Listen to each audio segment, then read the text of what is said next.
नमस्कार दोस्तों, अजीत पांडे के YouTube चैनल में आपका एक बार फिर से स्वागत है। अगर आप में से किसी ने भी इस चैनल को लाइक, शेयर और सब्सक्राइब नहीं किया है तो इसे जरूर कर लीजिएगा ताकि हमारी हर वीडियो आपको आसानी से प्राप्त होती रहे। आज हम लोग रीजनिंग का एक महत्वपूर्ण चैप्टर ब्लड रिलेशन पे हम लोग बात करेंगे। हमने इस चैप्टर को 3 भाग में बनाया है, जो फिलहाल मेरा भाग 1 है। इसके तीनों भाग को जरूर देखिएगा ताकि ब्लड रिलेशन से किसी भी तरह के प्रश्न को आप आसानी से सॉल्व कर सकें। ब्लड रिलेशन के मेरे तीनों भागों को देखने के बाद आपसे इससे पूछे गए हर प्रश्न को जवाब देने में आप सक्षम हो जाएंगे। इसे ध्यान से देखिएगा। इसके लिए मैंने कुछ ट्रिक विधि भी बताई है ताकि मेरे नियम को हम पुनः फॉलो कर सके 3 से 30 सेकंड वाला, ताकि हम इस ब्लड रिलेशन को भी 3 से 30 सेकंड में सॉल्व करने की कोशिश कर सके।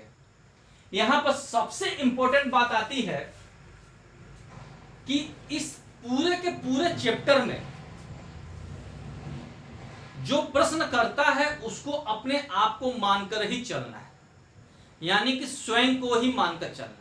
यहां पर बात देखा गया है तो स्वयं कौन है, तो यानी कि पीढ़ी। अब पीढ़ी की अगर हम लोग बात करते हैं तो मेरे से ही दोनों तीनों स्टार्ट होते हैं, यानी कि स्वयं की पीढ़ी, मेरे स्वयं की पीढ़ी में मेरे अगल बगल में जो लोग आते हैं उसको हम स्वयं की पीढ़ी कहते हैं। मेरे एक पीढ़ी ऊपर यानी कि मेरे पिता माता इत्यादि, चाचा चाची, 2 पीढ़ी ऊपर में भी आते हैं, एक पीढ़ी नीचे और 2 पीढ़ी नीचे भी। तो आपने यहां पर ध्यान देने वाली बात है कि यहां पर अपने को क्या ध्यान रखना है, सबसे पहले पीढ़ी को, यानी कि ये पीढ़ी में हमारे जो है पांचों का पांचों आते हैं। अब सवाल आता है कि इसको हम लोग तीर विधि द्वारा समझाएंगे, कैसे हम तीर के द्वारा डायग्राम करते हैं उस पर हम लोग विशेष ध्यान रखेंगे।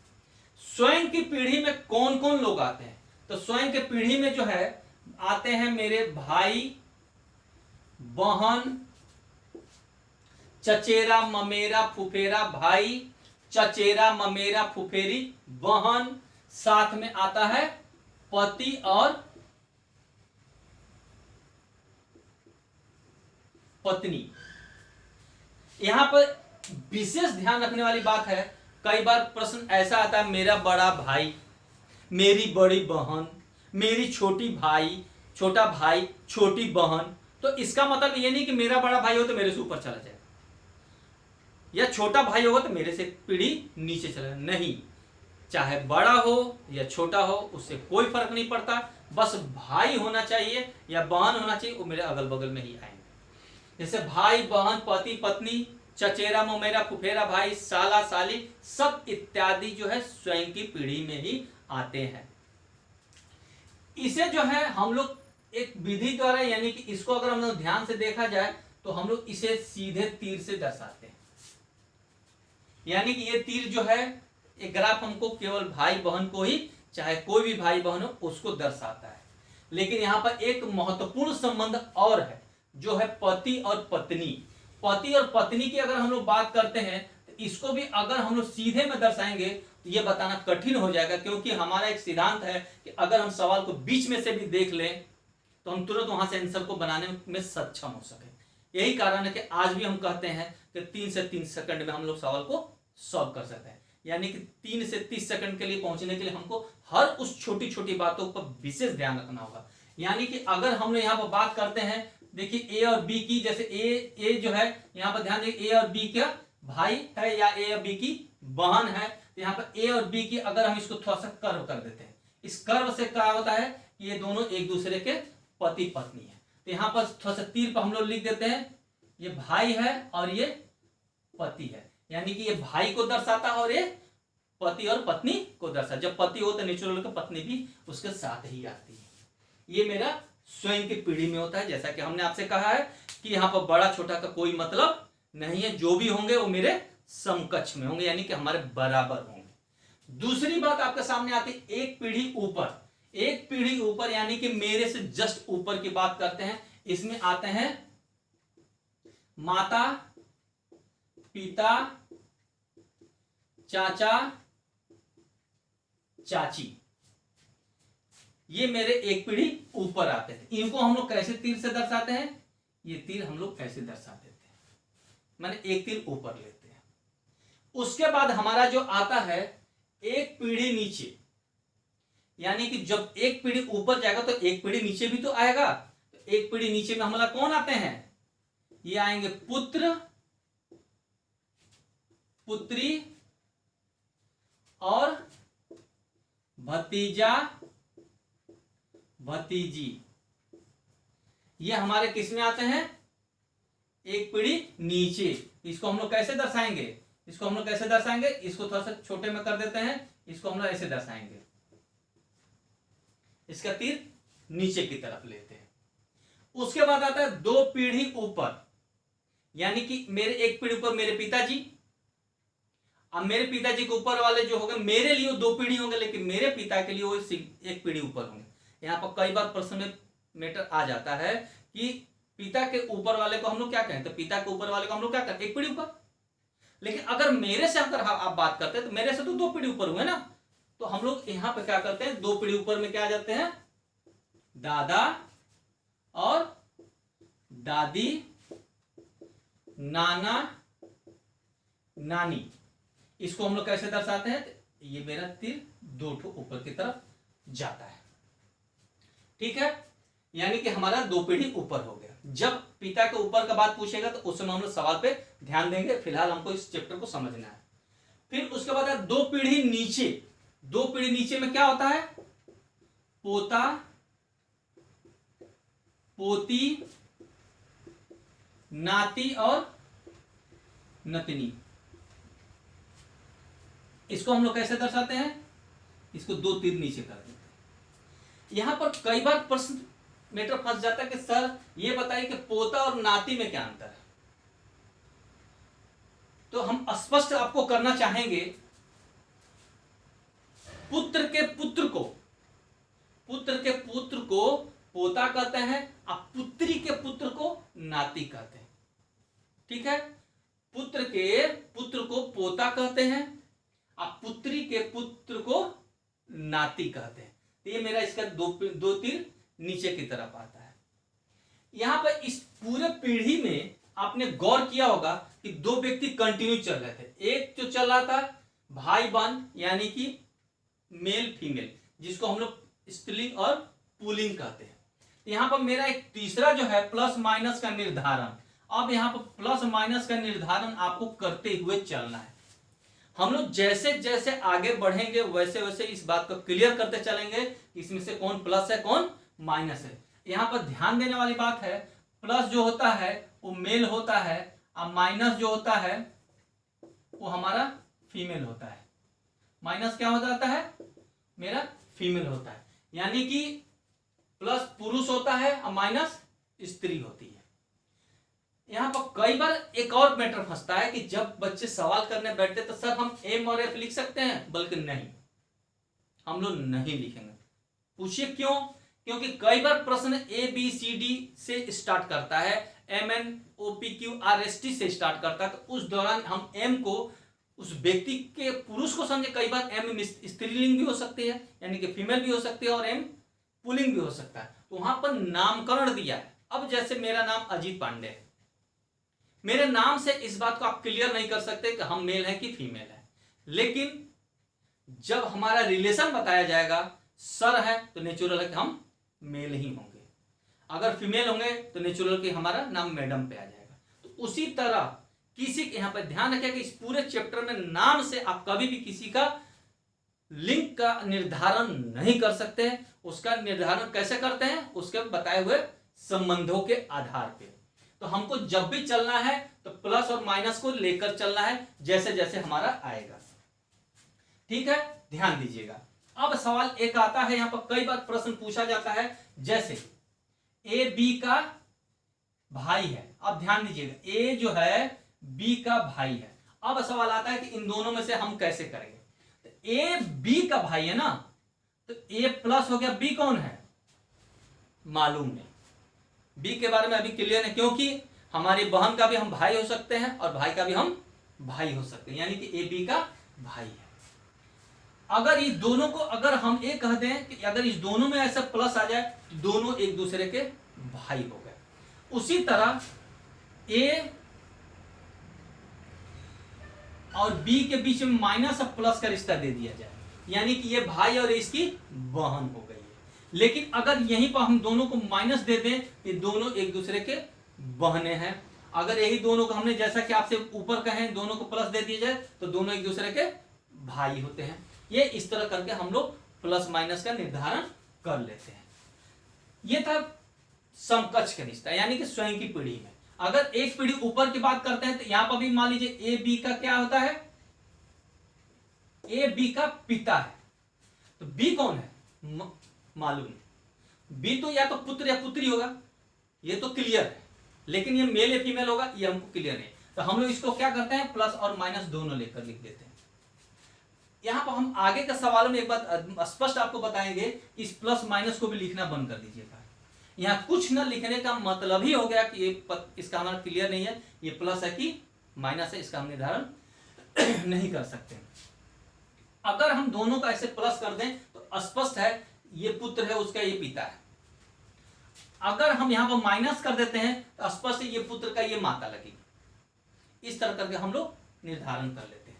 ठीक है, ये हमारा जो है प्लस माइनस का निर्धारण है। ठीक है, यहां पर विशेष ध्यान रखने वाली बात है कि पीढ़ी का और साथ में चलते हुए प्लस और माइनस का।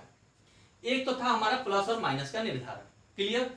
दूसरा आता है प्रत्यक्ष अप्रत्यक्ष रिश्ता। ये बहुत ही इंपॉर्टेंट बात आती है कि इसमें प्रत्यक्ष रिश्ता अप्रत्यक्ष रिश्ता क्या है।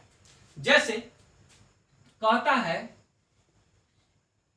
ए का चाचा बी है, ए का चाचा बी है। तो अब सवाल आता है कि इसमें प्रत्यक्ष अप्रत्यक्ष रिश्ता कैसे देखेंगे।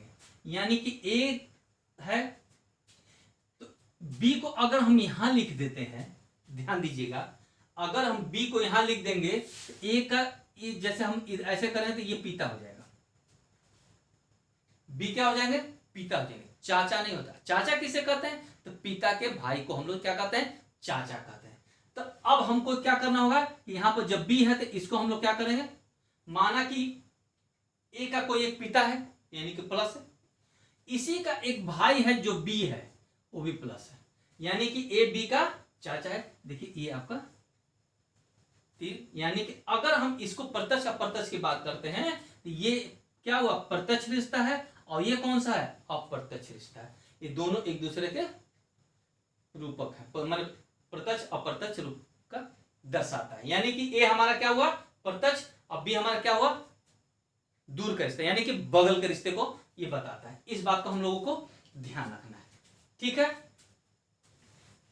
उसके बाद सबसे इंपॉर्टेंट बात आता है इस चैप्टर में, ध्यान दीजिएगा, बहुत ही इंपॉर्टेंट का, क्योंकि हमने देखा है कई बार लड़के इस नियम से या कहीं किताबों से पढ़ के आप सवाल को तो सॉल्व जरूर कर लेते हैं, लेकिन आंसर पक्का गलती दे देंगे, क्योंकि आंसर जब पूछता है तो आप इस बात का निर्धारण नहीं कर पाते हैं कि वो किसके बारे में पूछता है। तो मैंने एक ट्रिक लगाया है, का मतलब क्या होता है, कौन है, का मतलब कौन है। तो इसको थोड़ा सा ध्यान दीजिएगा। हम लोग इस का के लिए कुछ फॉर्मूला लिखे हैं, ऐसे अगर हम किसी सवाल के माध्यम से इसको हम बताएंगे तो शायद गलत हो सकता है, इसीलिए हमने एक छोटा सा ट्रिक लगाया है। उस ट्रिक के माध्यम से का मतलब क्या होता है, ये पूरी चीजों को आप लोग थोड़ा सा नोट कर लीजिएगा, ताकि आगे का सवाल में हम लोगों को किसी भी प्रकार की दिक्कत नहीं हो।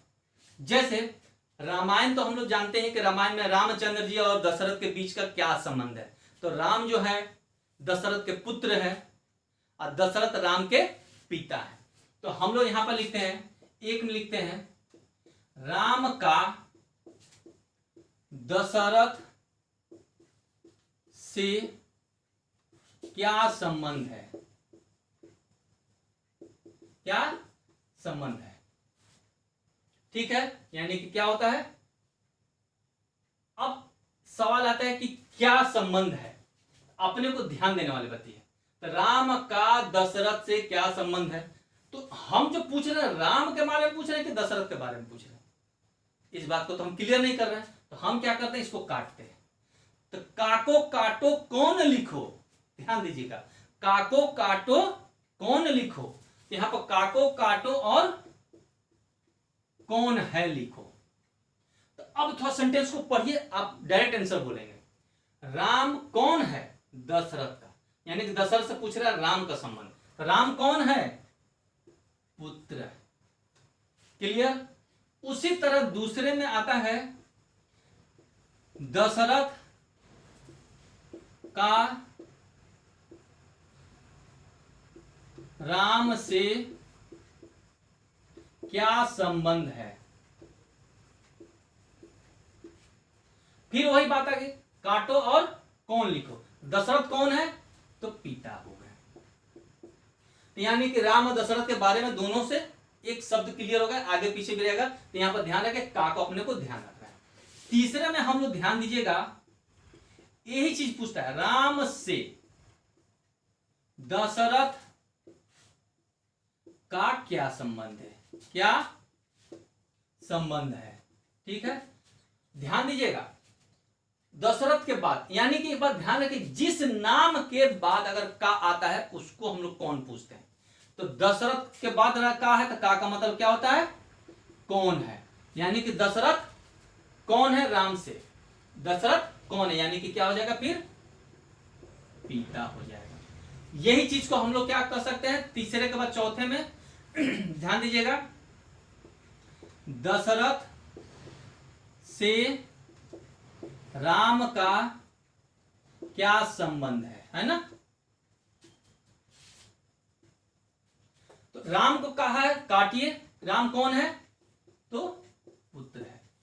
ये आपको एक का से और एक से पूछता है। ध्यान है कि दो, एक का पहले आता है, एक में का दो नाम के बाद आता है। यानी कि किसी के भी बाद है उससे हमको कोई लेना देना नहीं है, जिसके भी बाद आता है हम लोगों को क्या करना है, उसके स्थान पर का को काटो और कौन बोलिए, कौन लिख दीजिए, तुरंत आपका आंसर। अभी तो हम लोग लिख लिख कर देख रहे हैं, आगे बिना लिखे आप जवानी भी इसको कर सकते हैं। इसको थोड़ा ध्यान दीजिएगा। यहां पर एक बहुत ही महत्वपूर्ण प्रश्न और पूछा जाता है, पांचवें में देखिएगा। राम लिखेगा, कोमा देगा, यहां ना का लिखेगा ना कुछ नहीं लिखेगा, सीधे लिखेगा दशरथ। क्या लिखेगा, दशरथ। राम डैश दशरथ से किस प्रकार संबंधित है। ठीक है, तो राम, एक डैश का मतलब क्या होता है, का होता है, और का मतलब क्या होता है आपको भी पता है, कौन है। तो राम कौन है, ऑब्वियसली पुत्र ही होगा। ठीक है, उसी तरह पांचवें के बाद छठवें में भी आ जाता है, दशरथ से, सॉरी यहां पर कॉमा वाला है, दशरथ राम से किस प्रकार संबंधित है। तो कॉमा का मतलब क्या होता है, का मतलब क्या होता है, कौन है ना। कौन का मतलब दशरथ कौन है, यानी कि पिता है। इस तरह हम का वाला शब्द से ये पूरे सेंटेंस के आधार पे हम पूछे गए प्रश्न को हम आसानी से बता सकते हैं। इसमें कौन का है, अगले सवाल के अनुसार हम लोग देखते हैं। ध्यान दीजिए,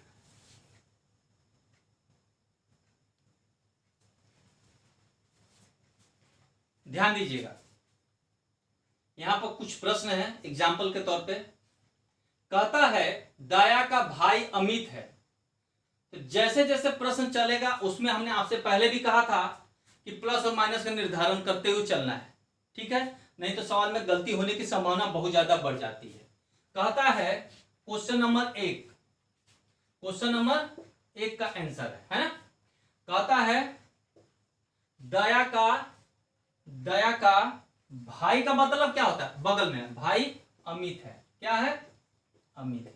दया का भाई अमित है, तो अमित प्लस हो गया, दया कौन मालूम नहीं। हम यहां पर क्या करेंगे, प्लस और माइनस लिखेंगे फिलहाल के सवाल में। आगे चलकर हम इसको भी कैंसिल कर देंगे क्योंकि हमको समझना है। दया का भाई अमित है, तो दया कौन मालूम नहीं, अमित पुत्र, यानी कि भाई का मतलब क्या होता है, मेल है। दया चंद्रा का बेटा है। दया जो है ऊपर चलेंगे, चंद्रा का बेटा है, यानी कि अब ये बात क्लियर हो गई कि दया कौन है, लड़का है। बट चंद्रा कौन है अभी भी क्लियर नहीं है। तो चंद्रा पर हम लोग क्या करेंगे, प्लस माइनस यहां लगा देंगे। ये चंद्रा जो है दया का माता और पिता में से कोई भी हो सकता है। कहता है विमल चंद्रा के पिताजी हैं, यानी कि पिता है, यानी कि विमल कौन है, चंद्रा के पिता, पिता का मतलब प्लस है, पिता का मतलब प्लस है। अब प्रश्न हमारे सामने आता है, तो जो मेरा ग्राफ था तीर विधि द्वारा मैंने एक ग्राफ बनाया और साथ में हर सवाल को प्लस और माइनस का निर्धारण करते हुए चले हैं, ताकि आगे भी आपको कोई दिक्कत ना हो। सबसे इंपॉर्टेंट बात आता है प्रश्न। यहां पर जो प्रश्न आपसे पूछता है, तो अमित का विमल से क्या संबंध है। अमित का, तो का मतलब क्या होता है, इसको फिर काटेंगे, क्या लिखेंगे, कौन। अमित कौन है, तो ये तीर मेरा नीचे की तरफ जाएगा, जिसके, एक बात ध्यान है, जिसके तरफ प्रश्न पूछता है, जिसके तरफ इशारा करता है, उसी की तरफ तीर लगाइएगा। यानी कि ये पूछता है अमित कौन है, विमल का। अब यहां पर हमको ध्यान से इस चित्र से देखा जाए तो हमको अमित का संबंध दो ठो लगता है। एक हमारे पास आता है पोता का और दूसरा आता है नाती का, क्योंकि अमित दोनों कंडीशन में मेल है। अब सवाल आता है कि पोता और नाती क्यों होगा, क्योंकि चंद्रा के बारे में अभी तक क्लियर नहीं है। अगर चंद्रा जो है मेल हुआ तो ये पक्का इसके पिता होगा, यानी कि ये इसका दादा हुआ। दादा का मतलब क्या होता है, पोता। ये दादा होगा तो इसका ये क्या होगा, पोता। लेकिन अगर चंद्रा उसकी मां हो गई तो नेचुरल क्या होगा, वो नाती हो जाएगा, है ना। यहां पर अपने को ध्यान रखना, अपने पास दो आंसर आता है, पोता और नाती का। तो यहां पर हम लोग देखे दादा नहीं हो सकता, क्योंकि पूछा है अमित के बारे में, तो दादा कैसे होगा, कैंसिल। पोता का दिया है तो हमारा आंसर क्या हो जाएगा, पोता। हमारा आंसर दो सही है। यहां से हम लोग किसका निर्धारण कर सकते हैं, दो का, यानी कि हमारा क्या हो जाएगा, पोता, हमारा नाती नहीं होगा। ठीक है, अब हम लोग चलते हैं अगले पड़ाव पे। अगला सवाल हमारे सामने आता है प्रश्न नंबर 2, यानी कि दूसरे को हम लोग देखते हैं। ध्यान दीजिए, ई का पुत्र ए है, ई का पुत्र ए है, और ई का पुत्र ए है तो देखिए, यानी कि ए क्या है, लड़का हो गया, ई के बारे में मालूम नहीं। बी का पुत्र डी है, तो हम लोग क्या करते हैं, यहां पर बी का पुत्र डी है, ऐसे लिख देते हैं। ठीक है, ए का विवाह एफ के साथ हुआ है, ए डी का पुत्र, यहां तो अब दोनों अलग अलग रिश्ता है, माने एक दूसरे से अलग है, तो इसलिए हम लोग दोनों को अलग अलग लिख दिया। कहता है ए का विवाह एफ के साथ हुआ है, ए का विवाह किसके साथ हुआ, एफ के साथ। तो हमने जैसा कि आपसे क्या बोले थे, जब पति पत्नी का रिश्ता हो तो हम लोग इसको क्या करते हैं, कर्म कर देते हैं। यानी कि अब जब एक कंफर्म है कि मेल है तो ये ऑटोमेटिक फीमेल होगा। इससे यहां से भी क्लियर हो जाता है, लेकिन और भी तरीके से भी इसको हम लोग क्लियर कर सकते हैं। देखते हैं आगे क्या करता है। बी की पुत्री एफ है, बी की पुत्री, यानी कि इसकी जो है ये पुत्री है, तो ऐसे भी क्लियर होगा कि ये इसकी फीमेल है। तो यानी कि ए बी और ई के बारे में अभी तक क्लियर नहीं कि मेल है कि फीमेल है, उससे हमको कोई लेना देना नहीं है। जब नहीं बोलता तो नहीं दिमाग मत लगाइए। बी की पुत्री एफ है।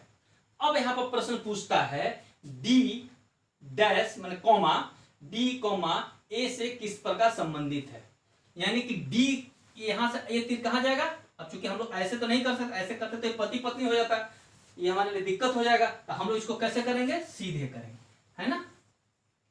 अब सवाल आता है डी का पुत्र, बी का पुत्र डी है, तो यहां पर हमको प्लस लिखना था, है ना, क्योंकि वो तो मेल हो गया, पहले बोल दिया था। अब इसका मतलब होता है या तो भाई होगा या तो साला होगा। चूंकि ये इसकी पत्नी है और ये इसका पिता या माता है और ये इसका लड़का है, तो ये लड़की है और ये लड़का है, ये इसकी पत्नी है और ये इसका पुत्री है, बी की पुत्री है और ये पुत्र है, ये दोनों भाई बहन हो गए। अब भाई बहन हो तो ये इसका क्या हो जाएगा, साला हो जाएगा। क्या हो जाएगा, साला हो जाएगा। तो हमारा आंसर क्या है, साला, और हम लोग साले पे टिक लगा देंगे। ये थे हमारा ब्लड रिलेशन का भाग 1। अगला भाग 2 जो है उसको भी ध्यान से देखिएगा, आपका कंसेप्ट बहुत अच्छा से क्लियर हो जाएगा। अगर कोई भी दिक्कत आपको आती है तो कमेंट्स बॉक्स में कमेंट्स आप कर सकते हैं। धन्यवाद।